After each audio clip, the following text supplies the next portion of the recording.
नमस्कार, भारत एक्सप्रेस के digital platform पर आप सबका स्वागत है। मैं हूं आप सबके साथ अनूप। आज एक बार फिर बात हम टॉप एंगल पर करेंगे। वो टॉप एंगल जो अलग नजरिए से खबरों के अलग अंदाज को बताता है। टॉप एंगल बताता है कि इस खबर के पीछे वो कौन सी खबर है जो आपको नजर नहीं आई। टॉप एंगल आपको उसकी पूरी इनसाइड स्टोरी भी बताता है कि आखिर इस खबर के पीछे के मायने क्या है। तो आज टॉप एंगल में जिन इंटरनेशनल खबरों की हम बात करेंगे, पहले उनके बारे में आपको बता दूं और एक बात आपसे साझा करना चाहूंगा। अगर आपको टॉप एंगल पसंद आ रहा हो, नहीं पसंद आ रहा हो, तो आप हमें कमेंट कर सकते हैं, मेरे साथ जुड़ सकते हैं, आप मुझे अपनी राय भेज सकते हैं। आप कौन सी खबर देखना चाहते हैं, कैसी खबर देखना चाहते हैं और कौन सी खबर नहीं पसंद आ रही, ये भी बता सकते हैं आप। हम कोशिश करेंगे कि आपके सुझाव को अपने टॉप एंगल में रखें और ठीक उसी हिसाब से खबरों को हम आपके सामने पेश करेंगे। तो चले बढ़ते हैं, टॉप एंगल के उन खबरों की बात कर लेते हैं जिन पर आज हम टॉप एंगल में चर्चा करने वाले हैं। तो देखिए, सबसे पहले बात रूस यूक्रेन जंग को लेकर होगी। वो जंग जो निरंतर 3.5 साल से चला आ रहा है, लाख कोशिशें हो रही है। ट्रंप कह रहे हैं कि वो जंग रुकवा सकते हैं, यूक्रेन कह रहा है कि भाई हम अपनी जमीन नहीं छोड़ेंगे, रूस कह रहा है कि हम जिस इलाके में डोनबास के अलावा जो इलाका है जहां हमने कब्जा किया है वो जमीन हम नहीं छोड़ेंगे। तो सवाल यह कि आखिर यह युद्ध रुकेगा कैसे। बहुत कोशिश हुई, यूरोपीय संघ आ गए, यूरोपीय देश आ गए, यूरोपियन यूनियन आ गया, इसमें नाटो में शामिल होने की बात कही जा रही थी और पुतिन गुस्सा थे कि यूक्रेन को नाटो में शामिल नहीं होने देना, यह शर्त थी उनकी। हालांकि इस शर्त को भी मान लिया पुतिन ने, कहा कि वो नाटो में शामिल नहीं होगा, लेकिन सुरक्षा की गारंटी चाहिए। पीस प्लान एक तरफ फेल हो गया ट्रंप का, तो दूसरी तरफ यूरोपीय यूनियन और ट्रंप की मदद के बाद अब ऐसा लग रहा है कि युद्ध शायद रुक सकता है, सुलझ सकता है। और कहा जा रहा है कि आने वाले वक्त में, कुछ दिनों में ही शायद फ्लोरिडा में, जी हां, फ्लोरिडा में ट्रंप और पुतिन की मुलाकात हो सकती है, बैठकर दोनों के बीच बातचीत हो सकती है। इंटरनेशनल जो कोशिशें हैं वो एक बार फिर से शुरू हो गई हैं। लेकिन एक सबसे बड़ा सवाल अब भी वही है कि जिस जमीन को लेकर पेच फंस रहा है, कहा गया कि 90% चीजें शॉर्ट आउट हो गई, 10% जो चीजें बची हैं वो जमीन से जुड़ा मुद्दा है। रूस चाहता है कि डोनबास का और जिस इलाके में उसने कब्जा किया हुआ, जहां उनका सैनिक नियंत्रण अभी है, वो इलाका यूक्रेन छोड़ दे, यूक्रेनी सैनिक वहां से पीछे हट जाए। लेकिन यूक्रेन का कहना है कि वो इन इलाकों को नहीं छोड़ सकता। इस बैठक में यही देखना है कि इन मुद्दों पर आखिर कैसे सहमति बनती है और कोशिश यही होगी ट्रंप की कि पुतिन को वो मना ले। इस पर हम विस्तार से आपको बताएंगे कि आखिर इसकी इनसाइड स्टोरी क्या है और टॉप एंगल इस पर क्या सोचता है। चलिए अगली खबर की बात करते हैं, और यह खबर भी अमेरिका से जुड़ी है, ताइवान और अमेरिका से जुड़ी, और इसका इंपैक्ट जो है वो चाइना में दिखेगा।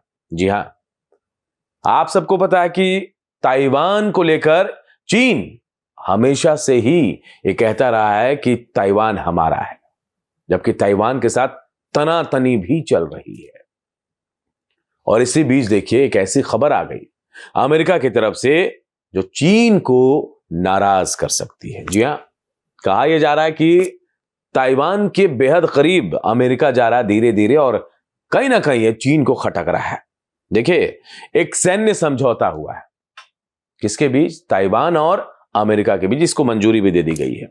और यह सबसे बड़ी हथियार डील के तौर पर है। जी हां, सबसे बड़ी हथियार बिक्री को अमेरिका की तरफ से मंजूरी मिली। और किसे बेचा जा रहा है, ताइवान को। ताइवान को देखिए, मेरे पास जो रिपोर्ट है उसके मुताबिक $10 अरब से अधिक मूल्य की हथियारों की बिक्री अमेरिका ताइवान को कर रहा है। एक बड़ी डील, और किस वक्त हो रहा है, जब चाइना और ताइवान के बीच तनाव है और कहा यह जा रहा है कि हमले की तैयारी भी की जा रही है। ऐसे वक्त में अगर दुश्मन को कोई दूसरा देश हथियार दे तो कहीं ना कहीं रिश्तों में दरार जरूर आती है। और क्या क्या दिया यह भी मैं आपको बता देता हूं। मीडियम रेंज की मिसाइलें हैं, विजर तोपिया ड्रोन है, और इनका इस्तेमाल कहां होगा, जाहिर है अगर चीन ताइवान पर अटैक करेगा तो इसका इस्तेमाल ताइवान कर सकता है। लेकिन ये जो कोशिश अमेरिका ने की, ये जो डील अमेरिका की है, कहीं ना कहीं चाइना इससे नाराज हो सकता है, रिश्ते खराब हो सकते हैं। इनसाइड स्टोरी के साथ साथ टॉप एंगल क्या कहता है, आपको हम इस पर भी विस्तार से बताएंगे। अगली खबर की ओर बढ़ते हैं। ये खबर भी अमेरिका से जुड़ी। एक तरफ ताइवान है तो दूसरी तरफ वेनेजुएला है। जी हां, मादुरो है दूसरी तरफ, वेनेजुएला के राष्ट्रपति। ताइवान के साथ साथ देखिए, इधर वेनेजुएला के साथ ताइवान से दोस्ती निभा रहा है अमेरिका, तो वेनेजुएला से दुश्मनी। वेनेजुएला पर ड्रग्स तस्करी का आरोप अमेरिका लगा रहा है, तेल चोरी का आरोप अमेरिका लगा रहा है, और तो और एक बड़े तेल टैंकर को भी अपने कब्जे में अमेरिका ने ले लिया। इसके बाद दोनों के बीच तनातनी हुई। वो तस्वीरें भी हमने आपको दिखाई जब मदुरो इन तमाम चीजों को दरकिनार कर या फिर निश्चिंत होकर, ट्रंप की धमकी से भी निश्चिंत होकर डांस करते नजर आए और कह रहे थे डोंट वरी बी हैप्पी। वो डांस की तस्वीरें भी हमने आपको दिखाई थी। लेकिन अब हालात थोड़े बिगड़ते जा रहे हैं। एक तरफ वेनेजुएला से, उसके राष्ट्रपति से पुतिन फोन पर बातचीत करते हैं, समर्थन देते हैं वेनेजुएला को, तो दूसरी तरफ अमेरिका वेनेजुएला के आसपास, उसके चारों तरफ सैन्य गतिविधियां तेज कर रहा है, अपने फाइटर जेट्स उड़ा रहा है, 15,000 से ज्यादा सैनिक डिप्लॉय हैं, बड़े युद्धपोत रख रहा है, और कहा यह जा रहा है यह घेराबंदी ताइवान को घुटनों पर लाने के लिए। और इसी बीच अमेरिका ने ऐसा कदम उठाया जिससे थोड़ी परेशानी हो सकती है।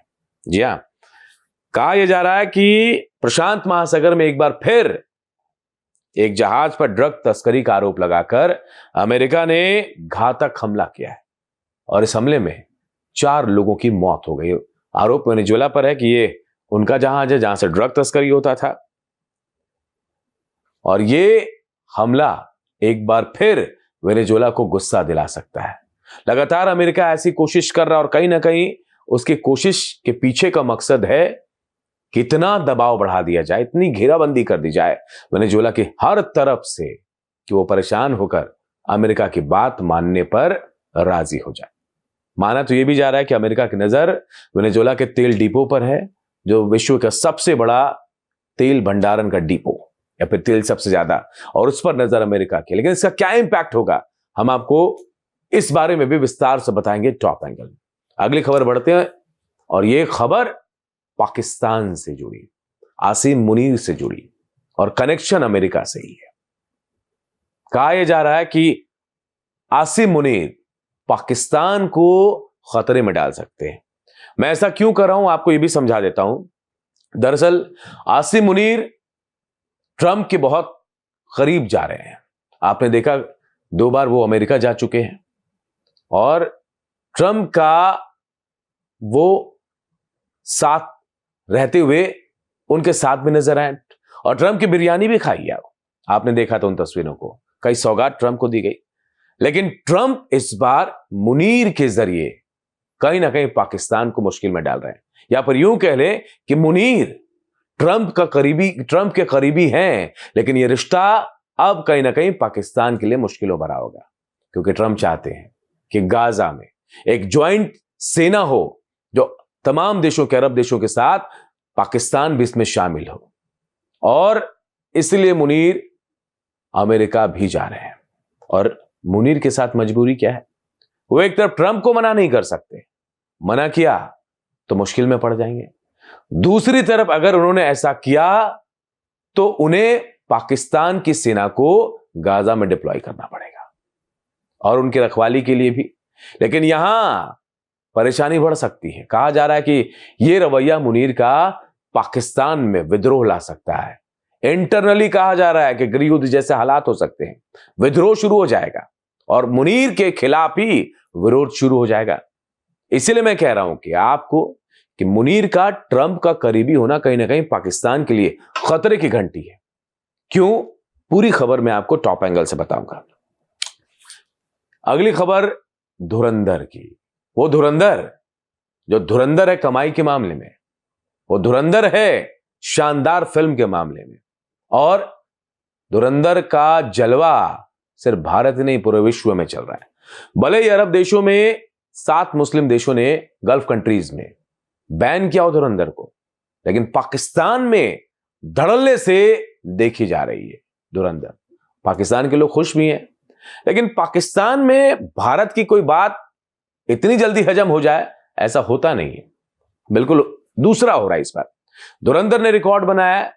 लियारी जो पाकिस्तान की जगह है, वहां के एटमॉस्फेयर को इस फिल्म में दिखाया गया, कैसे वहां माफिया खेल रचते हैं, कैसे वहां गुंडई है, कैसे वहां लोगों की जान ली जाती है। वहां सब कुछ दिखाया गया है। और एक तरफ पाकिस्तान के लोग खुश थे तो दूसरी तरफ वहां के डायरेक्टर्स कहते हैं या फिर जो राजनेता है वो कह रहे हैं कि पाकिस्तान की छवि थोड़ी खराब बताई गई। और अब इसी धुरंधर के सामने, जी हां, धुरंधर को देखते हुए एक फिल्म बनाने का ऐलान कर दिया इसी लियारी क्षेत्र को लेकर पाकिस्तान ने। और कहा यह जा रहा कि यह फिल्म सिर्फ और सिर्फ धुरंधर के खिलाफ बनाई गई है। मारा लियारी, इसका मेरा लियारी नाम होगा इसका, और इसकी तैयारी अभी चल रही है और कहा जा रहा है कि जल्द ही 2026 में यह फिल्म रिलीज हो जाएगी। मतलब धुरंधर हिट हो गई, लियारी को दिखा दिया यहां ऐसा माफिया चलता है भाई, ऐसे माफिया लोग हैं, ये काम होते हैं, गलत काम होते हैं, और पाकिस्तान में क्या होता है ये बता दिया।